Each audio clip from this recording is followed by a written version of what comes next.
올해 개봉했던 수많은 영화 중에서 아직 이 영화들을 보지 못하셨다면 참 잘하신 겁니다. 보겠다는 사람 있으면 멱살 잡고 말리고 싶은 2024년 최악의 영화 5편을 소개해드립니다. 아마 이 영상을 상반기에 만들었다면 이 영화가 최악의 영화 1위가 되지 않았을까 싶습니다. 소니가 포기하지 못하는 스파이더맨 유니버스의 망령, 마담 웹입니다. 아마존에서 희귀한 거미에게 물린 엄마에게서 딸이 태어나면서 특별한 능력을 갖게 된다는 내용인데요. I can see the future. 사실 이 영화는 제작 단계부터 망작이 예견됐었던 영화였습니다.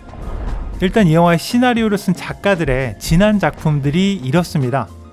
도대체 이런 작가들에게 왜 시나리오를 맡겼던 걸까요? 영화는 촬영 시작을 며칠 앞두고도 30페이지 분량의 시나리오가 삭제될 정도로 셀 수 없는 수정을 거쳤고요. 주요 배우들 중에는 촬영이 이미 진행 중인 상태에서 캐스팅된 경우도 있었습니다. 그 반증으로 이 영화에는 배우들의 입모양과 대사가 맞지 않는 부분이 엄청나게 많습니다. 그만큼 급하게 만들고 또 급하게 수정했다는 뜻이죠. Don't do dumb things. 슈퍼히어로 장르에서 관객들이 기대하는 것을 정말 1도 제공하지 못하는 이야기, 연출, 배우들의 연기까지 제대로 된 게 하나도 없는 올해 최악의 슈퍼히어로 영화였습니다.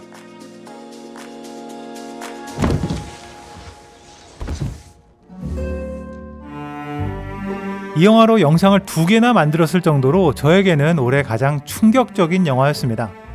조커의 2번째 이야기, 조커 폴리아드입니다.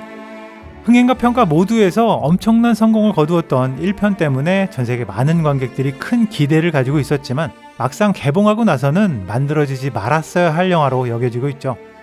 코믹스를 기반으로 하고는 있지만 슈퍼히어로 장르는 아니고, 조커의 이야기를 바탕으로 하고 있지만 조커의 이야기는 아니고, 또 노래를 부르긴 하지만 뮤지컬은 아니라는 정말 아닌 게 많은 영화입니다. 제가 개인적으로 가장 화가 났던 부분은 이 영화에 이야기라고 할 만한 게 거의 없다는 점이었습니다. 특히 법정 드라마 구조를 띠고 있고 러닝타임의 대부분도 재판 장면에 할애하고 있는데 놀라울 만큼이나 법정에서 등장하는 별다른 내용이 없습니다. 이 영화의 이야기를 한마디로 요약하자면 사회성이 결여된 한 남자의 첫사랑과 앙상이 전부입니다. 정말 조커라는 이름 2글자가 아니었다면 절대 보지 않았을 영화. 조커라는 제목이 너무도 아까운 영화였습니다.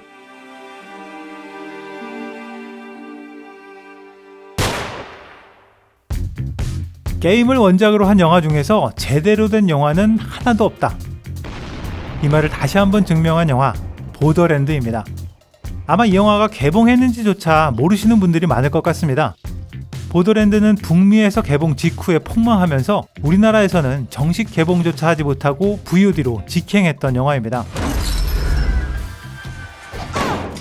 이 영화는 게임 원작을 조금이라도 아는 관객들에게는 거의 재앙 수준의 영화인데요.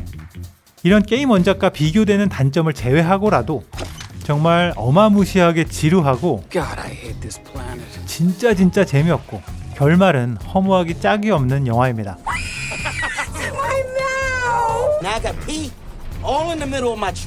일단 이 영화의 주연 배우들의 평균 연령이 50대입니다. 그런데 이분들이 하는 행동이나 대사들은 아동용 특촬물 수준이라 이 괴리감을 극복하기가 정말 어려웠습니다. 더군다나 이 유치하기 짝이 없는 유머들까지 가세하면 정말 더불어서 우리 돈으로 2천억이 넘게 들어간 영화임에도 불구하고 이 돈이 어디에 쓰였는지 정말 미스테리할 뿐입니다. 이 영화는 제작비의 5분의 1도 회수하지 못하고 개봉을 마쳤었는데요.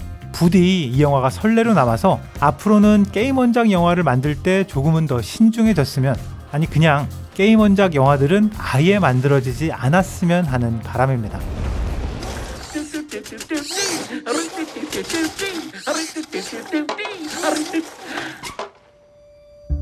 이 영화는 사실 기대가 전혀 없었기 때문에 실망도 크지 않았지만 2시간의 러닝타임을 견디는 게 너무나 괴로웠던 프란시스 포드 코폴라 감독의 메가로폴리스입니다. 이 영화는 시작하자마자 갑자기 시간이 멈추고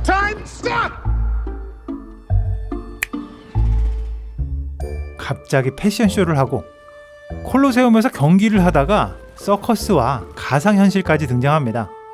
영화를 분명 보고 있는데도 도무지 무슨 얘기인지 뭐 하는 영화인지 알 수가 없는 그런 영화였습니다.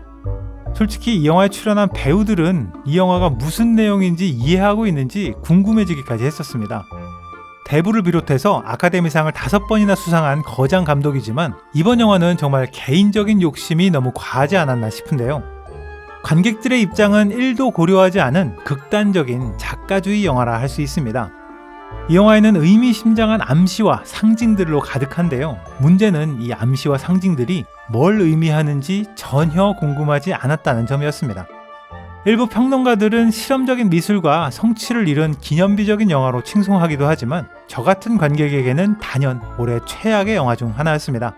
When we leap into the unknown, we prove we are free.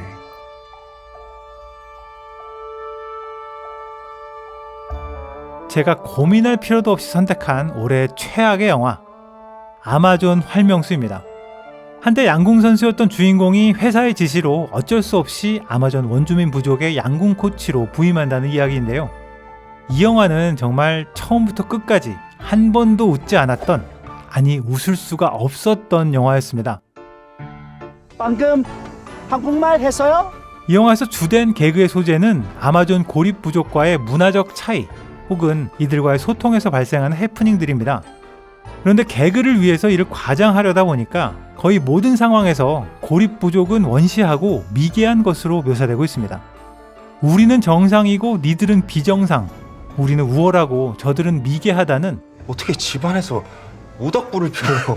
이런 정말 시대에 뒤떨어진 발상으로 지금 시대의 코미디를 만든다는 것 자체가 정말 믿을 수가 없었습니다.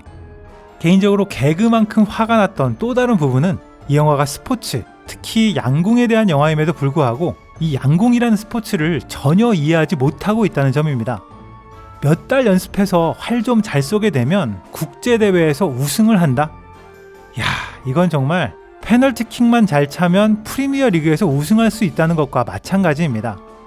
양궁을 고도의 기술과 정신력, 오랜 훈련과 무엇보다 경험이 필요한 스포츠가 아니라 그냥 단순한 활쏘기라고 치부해버리는 거죠. 아무리 코미디라고 해도 기본적인 개연성은 필요합니다. 하지만 이 영화는 문화에 대한, 스포츠에 대한 이해도 존중도 전혀 없는, 의심의 여지 없는 올해 최악의 영화였습니다.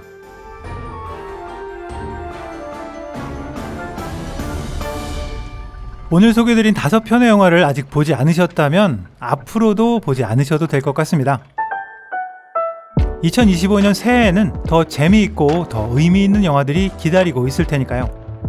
새해에는 좋은 일, 행복한 일만 가득하시길 기원하면서 지금까지 빨간도깨비였습니다.